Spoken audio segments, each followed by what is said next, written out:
Friends, എല്ലാവർക്കും ചെമ്പനീർ പൂവിൻ്റെ നാളത്തെ ഒരു കിടിലൻ എപ്പിസോഡിൻ്റെ റിവ്യൂയിലേക്ക് സ്വാഗതം. അപ്പം നമ്മൾ കണ്ടു നിർത്തിയത് സുധി ആ അമ്പലനടയിൽ ഇരുന്നിട്ട് ഭിക്ഷ യാചിക്കുന്നതാണ്. അതിൻ്റെ ആ സമയത്ത് തന്നെയാണ് രേവതി അമ്പലത്തേക്ക് വരുന്നതും. രേവതി ആണെന്ന് രണ്ട് സൈഡിലുള്ള ആൾക്കാരിരിക്കുന്നുണ്ടല്ലോ. അപ്പം ഇവൻ ഇരിക്കുന്നതിന് നേരെ ഓപ്പോസിറ്റുള്ള സൈഡിലുള്ള ആൾക്കാർക്ക് പൈസ ഇട്ട് കൊടുത്തിട്ട് രേവതി കയറി പോകുന്നുണ്ട്. ആ രേവതിനെ കാണുമ്പോൾ ഇവൻ മുഖം മറിച്ചിരിക്കുന്നുണ്ടെങ്കിലും രേവതി അത് കണ്ടുപിടിക്കുന്നുണ്ട്. രേവതി കയറി പോയിട്ട് രേവതി പകുതിയായിട്ട് തിരിഞ്ഞു നോക്കും. ഒരു സംശയം തോന്നിയ പോലെ രേവതി തിരിഞ്ഞു നോക്കിയിട്ട് രേവതിക്ക് മനസ്സിലായി. രേവതി വേഗം സുധിയുടെ അടുത്ത് വന്നിട്ട് എന്താ നിങ്ങൾ ഇവിടെ ഇരിക്കുന്നത് എന്ന് ചോദിക്കുകയാണ്. അപ്പോൾ സുധി രേവതിനെ മൈൻഡ് ചെയ്യാത്ത പോലെ അമ്മ തായെ എന്തെങ്കിലുമൊക്കെ തരണേ എന്നൊക്കെ പറഞ്ഞിട്ട് ആ പ്ലേറ്റ് നീട്ടിയിട്ട് വേറെ ആൾക്കാർ പോകുന്നുണ്ടല്ലോ അവരുടെ അടുത്തേക്ക് ഇങ്ങനെ നീട്ടുകയാണ്. അപ്പോൾ രേവതി ചോദിക്കുന്നുണ്ട്, നിങ്ങളോട് ചോദിക്കുന്നത്, നിങ്ങൾ എന്താ ഇവിടെ വന്നിരിക്കുന്നത്, എന്താ ഇവിടെ വന്നിട്ട് ഇങ്ങനെയൊക്കെ ഇരിക്കുന്നതെന്ന് ചോദിക്കുന്നുണ്ട്. അപ്പോൾ സുധി ഒന്നും മിണ്ടുന്നില്ല കേട്ടോ. അപ്പോഴേക്കും സുധി ആ തോർത്തൊക്കെ തലേന്ന് എടുത്തു. രേവതിക്ക് മനസ്സിലായി എന്ന് കണ്ടപ്പോൾ സുധി തോർത്തൊക്കെ തലേന്ന് മാറ്റുന്നുണ്ട്. പക്ഷെ അവനൊന്നും മിണ്ടുന്നില്ല കേട്ടോ. രേവതിനെ കണ്ട ഭാവേ അവൻ നടിക്കുന്നില്ല. ഇത് ഒന്നും പറയാതെ കണ്ടപ്പോൾ രേവതി അവിടെ നിന്ന് ഇറങ്ങി പോന്നിട്ട് സച്ചിനെ വിളിക്കുകയാണ്. സച്ചിനെ വിളിച്ചിട്ട് സച്ചിയോട് പറയുകയാണ്, നിങ്ങൾ വേഗം അമ്പലത്തേക്ക് വായോ എന്ന് ചോദിക്കുമ്പോൾ സച്ചി ചോദിക്കുന്നുണ്ട്, ഏത് അമ്പലത്തേക്ക് എന്ന് ചോദിക്കുക. അപ്പോൾ രേവതി പറയുന്നുണ്ട്, നിങ്ങൾ അന്ന് എന്നെ എടുത്തുകൊണ്ട് പോയില്ലേ ആ അമ്പലത്തേക്ക് എന്ന് പറയുമ്പോൾ സച്ചി പേടിച്ചിട്ട്, എന്തിനാ രേവതി ഇനി നിന്നെ എടുത്തുകൊണ്ട് നടക്കണമെന്ന് ചോദിക്കുകയാണ്. അപ്പോൾ അതിനൊന്നല്ല, ഇവിടെ വേറൊരു പ്രശ്നമുണ്ട് എന്ന് പറയാണ്. വേറെ എന്താ പ്രശ്നം, നീ കാര്യം പറയേ, നിങ്ങളുടെ ഏട്ടൻ ഇവിടെ ഉണ്ട് എന്ന് പറയാണ്. ആര്? ആ ഓട്ടക്കാരനോ? അവനെന്താ അവിടെ വന്നിരിക്കണത്? സാധാരണ പാർക്കിലൊക്കെ പോയിട്ടല്ലേ ഉറങ്ങാറ്, ഇപ്പം അമ്പലത്തിൽ വന്ന് ഉറങ്ങാൻ തുടങ്ങി ചോദിക്കുകയാണ്. അപ്പോൾ ഉറങ്ങുമെന്നല്ല, അയാൾ ഇവിടെ ഇരിക്കുന്നുണ്ട് ചോദിക്കുകയാണ്. എവിടെ ഇരിക്കുന്നുണ്ട്? ആളിവിടെ ഇരുന്നിട്ട് പിച്ചക്കാരുടെ ഇടയിൽ ഇരുന്നിട്ട് ഭിക്ഷ യാചിക്കുകയാണെന്ന് പറയാൻ കേട്ടോ. എന്ത്? അവൻ അങ്ങനെ ഒന്നും ചെയ്യില്ല എന്ന് പറയാണ് കേട്ടോ സച്ചി. കാര്യമാണ്, സത്യമാണ്, നിങ്ങൾ വേഗം ഒന്ന് വായോ പറയാണ്. ശരിക്കാണോ എന്ന് സച്ചി പിന്നെയും ചോദിക്കുന്നുണ്ട്. അതേ സച്ചി ചേട്ടാ, വേഗം ഒന്ന് വായോ എന്ന് രേവതി പറയുമ്പോൾ സച്ചി ശരിതാ ഞാൻ വരുന്നു പറഞ്ഞിട്ട് സച്ചി ഫോൺ കട്ട് ചെയ്യുന്നു. പിന്നെ കാണിക്കുന്നത് നമ്മുടെ വാസുദേവനെയും മഹിമേനെയാണ്. വാസുദേവൻ ഇങ്ങനെ ദേഷ്യം വന്നിട്ട് വീട്ടിലങ്ങനെ ഇരിക്കുന്നുണ്ട്. മഹിമ വെള്ളം കൊണ്ട് വരുന്നുണ്ട്. എന്നിട്ട് മഹിമ പറയുന്നുണ്ട് കേട്ടോ, ഏട്ടാ നമ്മൾ ചെയ്ത പ്ലാനിങ്ങിൽ ഒരു തെറ്റ് പറ്റിപ്പോയി. നമ്മൾ എന്താ കണക്കാക്കി രണ്ടുപേരും ഇവിടെ താമസിക്കുന്നതാണ് വിചാരിച്ചത്. പക്ഷേ ശ്രീകാന്ത് ഇപ്പോൾ വരുന്നേ ഇല്ല. ശ്രീകാന്ത് ഹോട്ടലിൽ തന്നെ താമസിക്കുകയാണ് ഇത്രേ.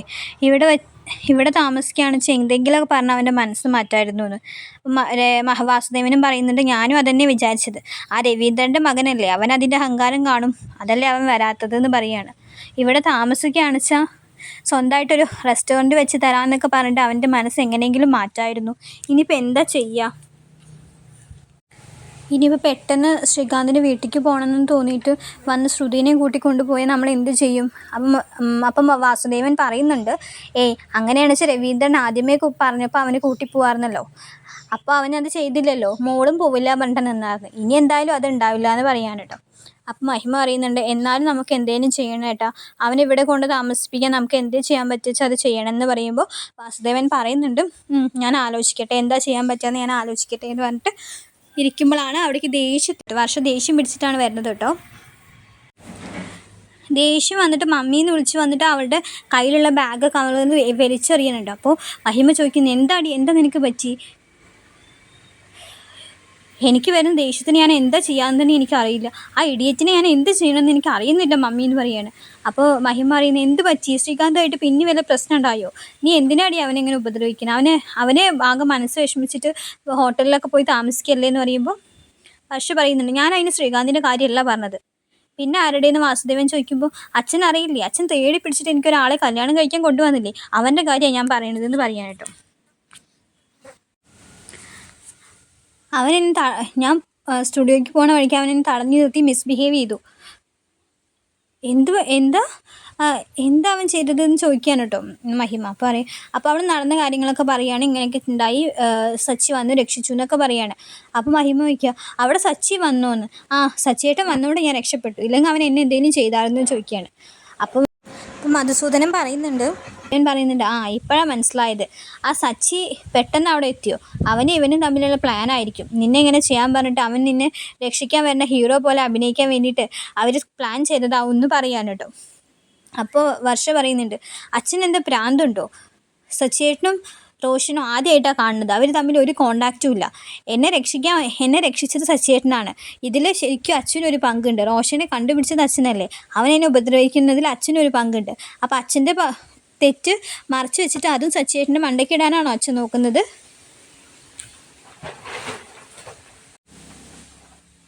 ഇതേപോലെ തന്നെയാണ് അന്നുണ്ടായത്.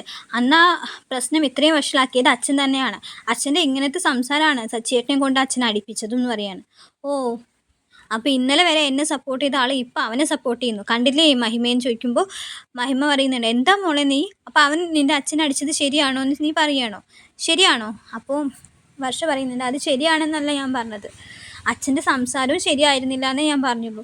രേവതി ചേച്ചി ഒരിക്കലും അങ്ങനെ ചെയ്യില്ല എന്ന് എനിക്ക് നന്നായിട്ട് അറിയാം. ആ വീട്ടിൽ എന്നെ ഏറ്റവും കൂടുതൽ കെയർ ചെയ്യുന്നത് രേവതി ചേച്ചിയാണ്. രേവതി ചേച്ചി അങ്ങനെ ഒരിക്കലും ചെയ്യില്ല. അവർ പൈസയ്ക്ക് ആർത്തി കാണിക്കുന്ന ഒരു ഫാമിലി ഒന്നുമല്ല അവരുടേന്ന് പറയാണ്. അപ്പോൾ അവരുടെ അനിയൻ മോഷ്ടാവല്ലേ എന്ന് ചോദിക്കുകയാണ് കേട്ടോ മഹിമ. ആയിക്കോട്ടെ അമ്മ, അതിനെന്താ, അതുകൊണ്ട് രേവതി ചേച്ചി അങ്ങനെ ആവണമെന്നുണ്ടോ? എല്ലാവരുടെയും വിചാരം മിഡിൽ ക്ലാസ് ഫാമിലി ആയതുകൊണ്ട് അവർ പൈസയ്ക്ക് മാത്രം ആഗ്രഹിക്കുന്നവരാണെന്നാണ്. പക്ഷെ അങ്ങനെയൊന്നുമല്ല. എന്നിട്ടും രേവതി ചേച്ചീനെ അങ്ങനെ പറഞ്ഞുകൊണ്ട് മാത്രമാണ് സച്ചിയേട്ടൻ അങ്ങനെ ബിഹേവ് ചെയ്തത്. അല്ലെങ്കിൽ സച്ചിയേട്ടൻ അങ്ങനെ ബിഹേവ് ചെയ്യില്ലായിരുന്നു.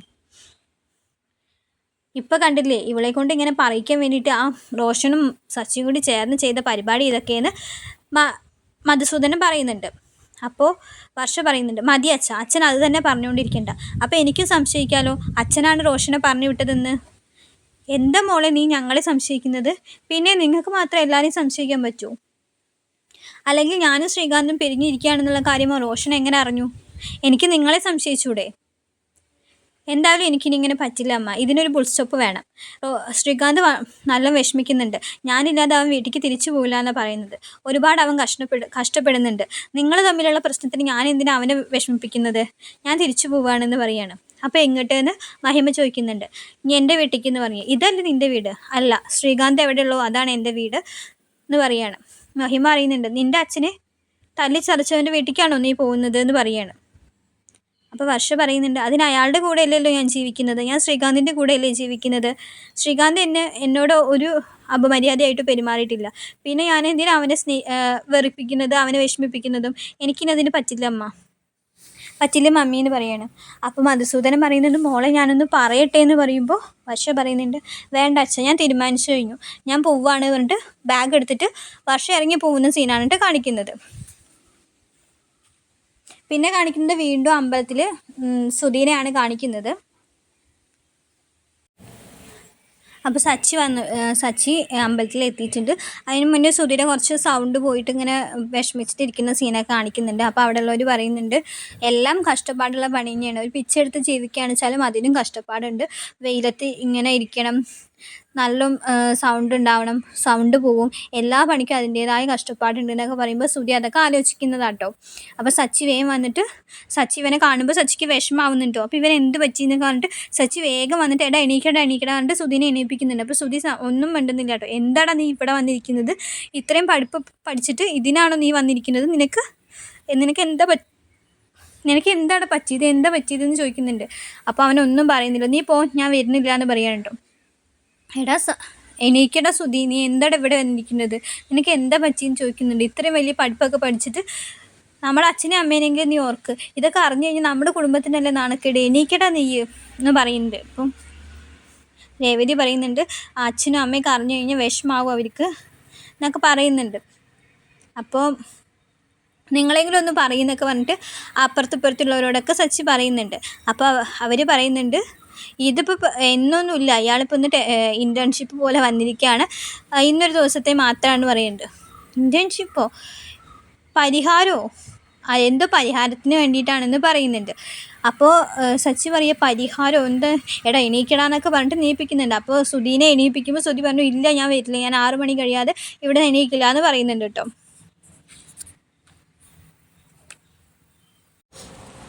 ഞാൻ വരില്ല, എനിക്ക് കാനഡ പോകണം, കാനഡ പോകാൻ പൈസ കിട്ടണമെങ്കിൽ ഇവിടെ ഇരുന്ന് പിച്ചെടുത്താൽ മതി എന്നൊരു സ്വാമി പറയാണ്.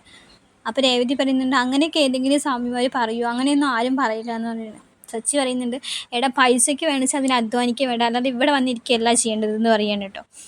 അപ്പോൾ ഞാൻ വരില്ല എന്നൊക്കെ പറഞ്ഞ് സുധീനെ നിർബന്ധിച്ച് പിടിച്ച് വലിച്ച് സച്ചി കൊണ്ടുപോകുന്നുണ്ട്. എന്നിട്ട് സച്ചി പറയുന്നുണ്ട്, എന്ത് മണം അത്, എടാ നിൻ്റെ ഡ്രസ്സ് എവിടെ ചോദിക്കുന്നത്, അത് എൻ്റെ ഫ്രണ്ടിൻ്റെ കയ്യിലാണ്, ഏതാ പാർക്കിൽ കിടന്ന് ഉറങ്ങുന്നവൻ്റെ കയ്യിലാണോ ചോദിക്കുന്നത്. അപ്പോൾ അതേ പറയുന്നുണ്ട് സുധി. എന്നാൽ അവനെ വിളിച്ചിട്ട് ഡ്രസ്സ് കൊണ്ടുവരാൻ പറഞ്ഞിട്ട് അവർ വിളിക്കുന്നുണ്ട്. പക്ഷെ ആളെടുക്കുന്നില്ല കേട്ടോ, ആൾ നല്ല ഉറക്കത്തിലായിരിക്കും. അപ്പോൾ സുധി പറയുന്നുണ്ട്, കുഴപ്പമില്ല വണ്ടിയിലല്ലേ എന്ന് പറയുന്നുണ്ട്. അപ്പോൾ സുധി പറയുന്നുണ്ട്, അല്ല അമ്മ കണ്ടോ, അമ്മയ്ക്ക് വിഷമാവില്ലേന്ന്. അപ്പോൾ എത്ര നേരം നിനക്കതൊന്നും തോന്നിയില്ല, അവിടെ ഇരുന്ന് പിച്ചെടുക്കുമ്പോൾ നിനക്കതൊന്നും തോന്നിയിരുന്നില്ല, അമ്മയ്ക്ക് വിഷമാവും, അച്ഛൻ്റെ മര്യാദ അങ്ങനെ ഇങ്ങനെയൊന്നും നിനക്ക് തോന്നിയിട്ടുണ്ടാകുന്നില്ലല്ലോ എന്ന് പറയുകയാണ് കേട്ടോ. പിന്നെ ഞാൻ എന്താ ചെയ്യേണ്ടത്, അമ്മ കാശ് തരില്ല എന്ന് പറഞ്ഞു, അമ്മയും കാശ് തരില്ല എന്ന് പറഞ്ഞു, ശ്രുതിയും കാശ് തരില്ല എന്ന് പറഞ്ഞു, പിന്നെ ഞാൻ എന്ത് ചെയ്യണമായിരുന്നു എന്ന് ശ്രുതി ചോദിക്കുകയാണ് കേട്ടോ. അതിന് ഇങ്ങനെയാണോ ചെയ്യേണ്ടത്, എന്തായാലും നീ വണ്ടി കയറ് എന്ന് പറഞ്ഞിട്ട് അവനെയും കൊണ്ട് വീട്ടിൽ പോവാണ് കേട്ടോ സച്ചി. എന്നിട്ട് വീട്ടിലെത്തിയിട്ട് ശ്രുതി ഇറങ്ങാൻ കൂട്ടാക്കുന്നില്ല കേട്ടോ. അപ്പോൾ സച്ചി പറയുന്നുണ്ട്, ഇറങ്ങടാ, ഇവിടെ ആരുമില്ല, നീ ഇറങ്ങുമെന്ന് പറഞ്ഞിട്ട് ഇറങ്ങുന്നുണ്ട് കേട്ടോ. എന്നിട്ട് വീട്ടിലെത്തുമ്പോൾ ചന്ദ്രയും രവീന്ദ്രനും കൂടി ചായ കുടിക്കുകയാണ് കേട്ടോ. അപ്പോൾ ചന്ദ്ര പറയുന്നുണ്ട്, ഇതാരാ, ഇപ്പോൾ കണ്ടില്ലേ, അല്ലെങ്കിൽ ആരെങ്കിലും ഫ്രണ്ടാ പറഞ്ഞ് കൂട്ടിക്കൊണ്ട് വന്നിട്ട് ചായ കൊടുക്ക്, ചോറ് കൊടുക്കുക എന്നൊക്കെ പറയും. ഇപ്പോൾ അത് ആരെ കൂട്ടിക്കൊണ്ട് വന്നിരുന്നു, വഴിയിൽ വെച്ച് 5 or 10 കൊടുത്ത് തിരിച്ചയക്കാതെ ഇപ്പോൾ ഒരു പിച്ചക്കാരനെ വീട്ടിലേക്ക് കൂട്ടിക്കൊണ്ട് വന്നിരിക്കുക എന്ന് പറയാണ് കേട്ടോ. അപ്പോൾ സച്ചി പറയുന്നത്, ഇത് നമ്മുടെ എന്ന് പറഞ്ഞു വരുമ്പോഴേക്കും ചന്ദ്രനാണ്, നമ്മുടെ അവിടെ എവിടെയെങ്കിലും പിച്ചിരിക്കുന്ന ആളായിരിക്കില്ലേ എന്ന്, എന്ത് നിങ്ങൾ നോക്കിയിരിക്കണം, അവനോട് പറഞ്ഞയക്കാൻ പറയുമെന്ന് പറയാനുണ്ടോ. അപ്പോൾ രവീന്ദ്രൻ ഇങ്ങനെ സൂക്ഷിച്ച് നോക്കാനുണ്ടോ, രവീന്ദ്രൻ ഒന്നും മിണ്ടുന്നില്ല കേട്ടോ. രേവതി ചെറുതായിട്ട് ചിരിയൊക്കെ വരുന്നുണ്ട് കേട്ടോ രേവതിക്ക്. അവനെ കണ്ടാൽ തന്നെ അറിയാം പല വർഷമായിട്ട് കുളിക്കാത്ത പോലെ ഉണ്ട്, അവൻ്റെ ഡ്രസ്സൊക്കെ നോക്ക് എന്നൊക്കെ ചന്ദ്ര പറയാണ്. അപ്പോൾ സച്ചി പറയുന്നുണ്ട്, മതി ഇനിയും പറയണ്ട, പറഞ്ഞ അവസാനം നിങ്ങൾ തന്നെ വിഷമിക്കുമെന്ന് പറയാണ്. പിന്നെ വിഷമിക്കാതെ ഇങ്ങനത്തെ പിച്ചക്കാരനൊക്കെ വീട്ടിൽ കൂട്ടിക്കൊണ്ട് വന്ന് പിന്നെ വിഷമിക്കാണ്ടിരിക്കുമോ എന്നറിയാണ്. അമ്മ അത് അവരാരാന്ന് വെച്ചിട്ടാണ് അമ്മ ഇങ്ങനെ പറയുന്നത് എന്ന് പറയുമ്പോൾ ചന്ദ്ര പറയുന്നുണ്ട്, നിർത്തടി, പിച്ചക്കാർക്ക് എന്തിനാ നീ ഇത്ര മര്യാദയൊക്കെ കൊടുത്ത് സംസാരിക്കുന്നത് എന്നൊക്കെ പറയുന്നുണ്ട് കേട്ടോ. രവീന്ദ്രനെ ഒന്നും മിണ്ടുന്നില്ല കേട്ടോ. അപ്പോഴും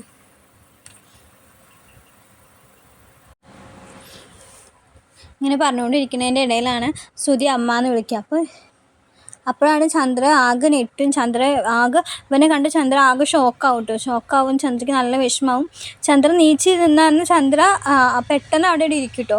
എന്നിട്ട് ആകെ വിഷമിച്ചിട്ട് രവീന്ദ്രനോട് പറയും, നോക്ക് നമ്മുടെ മകൻ ഇവനാണോ ഇത് എന്നൊക്കെ പറഞ്ഞിട്ട് കരയാണ്. നിനക്ക് എന്ത് പറ്റിയിട്ടാണ് ഇങ്ങനെ ഒരു വേഷത്തിൽ എന്ന് പറയുമ്പോൾ ഒന്നും മിണ്ടുന്നില്ല കേട്ടോ. അപ്പോൾ രവീന്ദ്രൻ ചോദിക്കുന്നുണ്ട്, എന്താണ് ഇങ്ങനെ, നിന്നോട് ജോലി അന്വേഷിക്കാനല്ലേ പറഞ്ഞാൽ, അല്ലാതെ ഇങ്ങനെ പിച്ചെടുക്കാൻ അങ്ങനെയൊക്കെ ചോദിക്കുന്നുണ്ട് കേട്ടോ. അപ്പം രേവതി പറയുന്നുണ്ട്, ഞാൻ രാവിലെ അമ്പലത്തിൽ പോയപ്പോൾ അവിടെ കേട്ട സൗണ്ടാണല്ലോ എന്ന് വിചാരിച്ച് തിരിഞ്ഞു നോക്കിയപ്പോഴാണ് അവിടെ എല്ലാവരുടെയും കൂടെ ഇരുന്നിട്ട് പിച്ചെടുക്കുന്നത് കണ്ടത് എന്ന് പറയാൻ കേട്ടോ.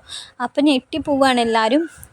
അപ്പോൾ ഇതിനാണോ നിന്നെ ഞാൻ ഇത്രയൊക്കെ പഠിപ്പിച്ചത് എന്നൊക്കെ രവീന്ദ്രൻ ചോദിക്കുമ്പോൾ, നിന്നോട് ജോലി അന്വേഷിക്കാനല്ലേ പറഞ്ഞത്, അല്ലാതെ പോയി പിച്ചെടുക്കാനൊന്നും ഞാൻ പറഞ്ഞിട്ടില്ലല്ലോ എന്ന് പറയുകയാണ്. അപ്പോഴേക്കും ശ്രുതി വരുന്നുണ്ട് കേട്ടോ. അപ്പോൾ ശ്രുതി വരുമ്പോൾ, എന്താ ആൻറ്റി പ്രശ്നം ചോദിക്കുമ്പോൾ, ഇങ്ങോട്ട് നോക്ക് ഇതാരാ ചോദിക്കുമ്പോൾ ശ്രുതിയാണെന്ന് പറയുമ്പോൾ ആകെ ഞെട്ടി. ശ്രുതിയും കരയുന്നുണ്ട്. നിനക്ക് എന്ത് ശ്രുതി ഇങ്ങനെ വേഷത്തിൽ എന്നൊക്കെ പറയാൻ കേട്ടോ.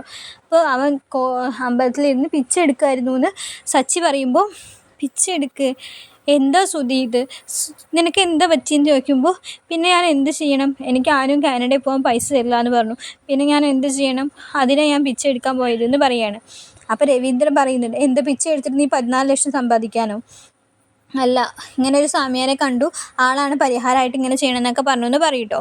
അപ്പോൾ സച്ചി പറയുന്നുണ്ട്, ഒന്ന് പോയിക്കാടാ, ഇന്ന് ഇത്രയും കാലം അവിടെ ഇരുന്ന് ദിവസം പിച്ചെടുക്കുന്ന ആൾക്കാരുണ്ട്, അവരെയൊന്നും കാണാതെ നീ ഒരു ദിവസം വന്ന് പിച്ചെടുത്ത് നിൻ്റെ ആഗ്രഹം ദൈവം സാധിച്ചു തരുമെന്നാണോ, ആരോ എന്തോ പറഞ്ഞു വെച്ചിട്ട് അങ്ങനെയൊക്കെ ചെയ്യുക. നിന്നെ ആ വേഷത്തിൽ അവിടെ കണ്ടപ്പോൾ എനിക്ക് എന്നെ സങ്കടം വന്നു, നീയോ എന്നെ അനിയനാന്നുള്ള മര്യാദയൊന്നും നീ എനിക്ക് തരുന്നില്ല, ശരിയാണ് ഞാൻ നിന്നെ കളിയാക്കലൊക്കെ ഉണ്ട്, പക്ഷെ നിന്നെ ആ വേഷത്തിൽ കണ്ടപ്പോൾ എനിക്ക് പോലും സഹിക്കാൻ പറ്റിയില്ല എന്ന് പറയാൻ കേട്ടോ.